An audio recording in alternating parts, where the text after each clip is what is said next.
EBS 뉴스가 최근 보도한 친족 성범죄 심층 취재와 관련해 국회에서 친족 성폭력의 공소시효를 없애는 내용의 법 개정안이 발의됐습니다. 피해자가 어리고 은폐율이 높은 친족 성범죄의 특성을 고려하면 공소시효를 없애야 한다는 지적에 따른 겁니다. 박광주 기자입니다. 주로 아동 청소년 시기에 발생하는 친족 성폭력 범죄. 가정 내에서 은폐되는 비율이 높은 데다 어렵게 피해 사실을 드러내더라도 보통 10년이 넘는 시간이 걸립니다. 친족 성폭력으로 상담하신 분들 중에는 57.9%가 이미 공소시효가 넘은 상태에서 상담을 시작하세요. 처음 상담을 했는데 이미 공소시효가 지나 있다. 성인이 된 뒤 물리적, 정서적으로 독립을 해야 피해 사실을 이야기할 수 있는 상황이 마련되기 때문입니다. 그 아이가 사회인이 돼서 어느 정도 이렇게 부모와 맞서서 나의 자발적인 경제력과 언어력과 내가 부모가 아니어도 괜찮을 수 있다라는 상황적 배경이 있어야 가능하단 말이에요.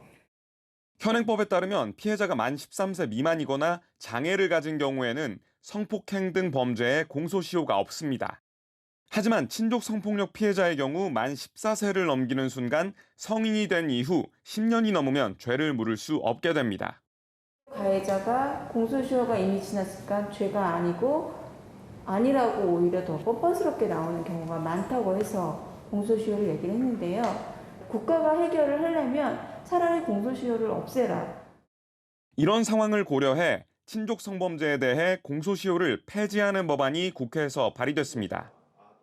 특히 14세 이상의 범죄 피해자들이 굉장히 많은데 이분들을 보호해 주려면은 공소시효를 폐지하는 것을 13세 미만으로 한정할 필요가 없다. 범죄를 저지른 사람은 반드시 처벌받는다. 이런 인식이 사회에 널리 퍼지면은 분명히 아동 청소년에 대한 성범죄가 줄어들 걸로. 공소시효가 폐지되면 가해자에 대한 실질적 처벌 가능성을 높일 수 있을 뿐 아니라 친족 성범죄에 대한 사회적 인식을 바꾸는 데도 기여할 수 있다는 지적입니다. 이번 개정안이 친족 성폭력 피해자들이 법과 제도 위에서 피해를 호소하고 회복할 수 있는 기회로 이어질 수 있을지 주목됩니다. EBS 뉴스 박광주입니다.